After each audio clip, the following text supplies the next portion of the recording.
Thank you very much, Secretary General Stoltenberg, Chancellor Merkel. Thank you very much.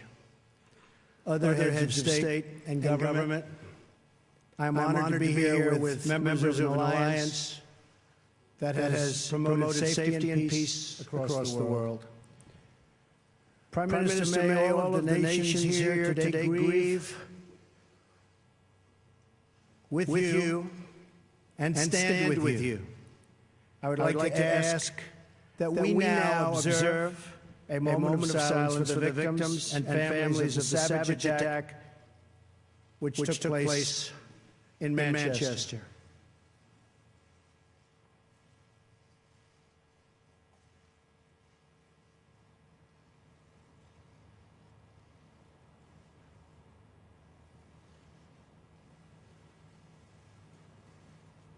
Thank you. Terrible thing. This ceremony is a day for both remembrance and resolve. We remember and mourn those nearly 3,000 innocent people who were brutally murdered by terrorists on September 11th, 2001. Our NATO allies responded swiftly and decisively, invoking for the first time in its history the Article 5 collective defense commitments.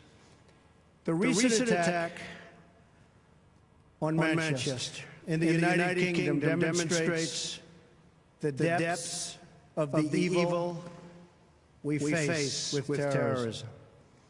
Innocent little girls and so many others were horribly murdered and badly injured while attending a concert, beautiful lives with so much great potential, torn from their families forever and ever.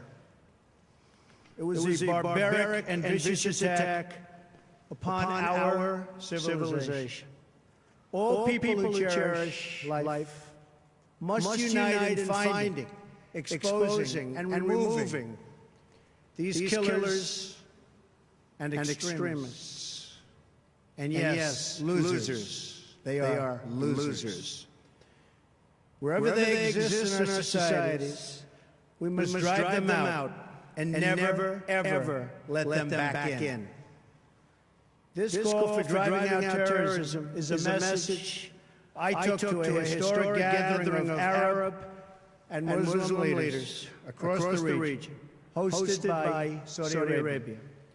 There I spent much time with King Solomon, a wise man who wants to see things get much better rapidly. The leaders of the Middle East have agreed at this unprecedented meeting to stop funding the radical ideology that leads to this horrible terrorism all over the globe. My travels and meetings have given me renewed hope that nations of many faiths can unite to defeat terrorism, a common threat to all of humanity. Terrorism must be stopped in its tracks, or the horror you saw in Manchester and so many other places will continue forever. You have thousands and thousands of people pouring into our various countries and spreading throughout. And in many cases, we have no idea who they are. We must be tough, we must be strong, and we must be vigilant.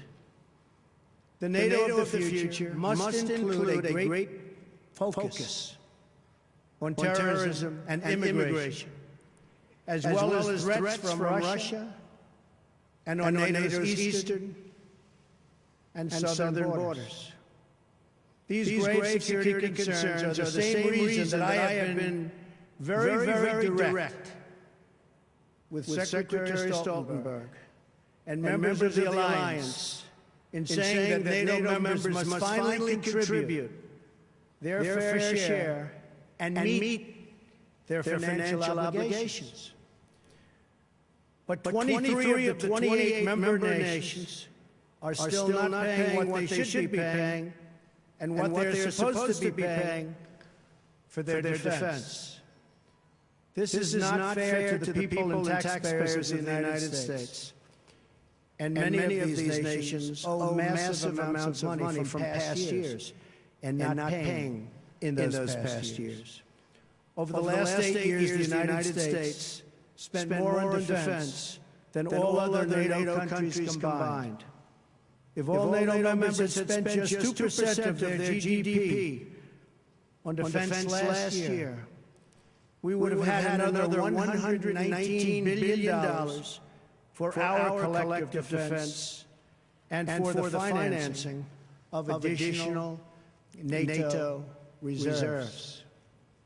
We should recognize that with these chronic underpayments and growing threats, even 2% of GDP is insufficient to close the gaps in modernizing readiness and the size of forces.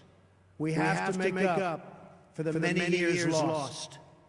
2% is the bare minimum for confronting today's very real and very vicious threats. If NATO countries made their full and complete contributions, then NATO would be even stronger than it is today, especially from the threat of terrorism. I want to extend my appreciation to the 9/11 Memorial Museum in New York for contributing this remnant of the North Tower, as well as to Chancellor Merkel and the German people for donating this portion of the Berlin Wall. It is truly fitting that these two artifacts now reside here so close together at the new NATO headquarters. And I never asked once what the new NATO headquarters cost. I refuse to do that. But it is beautiful. Each one marks a pivotal event in the history of this alliance and in the eternal battle between good and evil. On one side, a testament to the triumph of our ideals over a totalitarian communist ideology bent on the oppression of millions and millions of people. On the other, a painful reminder of the barbaric evil that still exists in the world and that we must confront and defeat together as a group, as a world. This twisted mass of metal reminds us not only of what we have lost, but also what forever endures. The courage of our people, the strength of our resolve, and the commitments that bind us together as one. We will never forget the lives that were lost. We will never forsake the friends who stood by our side. And we will never waver in our determination to defeat terrorism and to achieve lasting security, prosperity, and peace. Thank you very much. It's a great honor to be here. Thank you.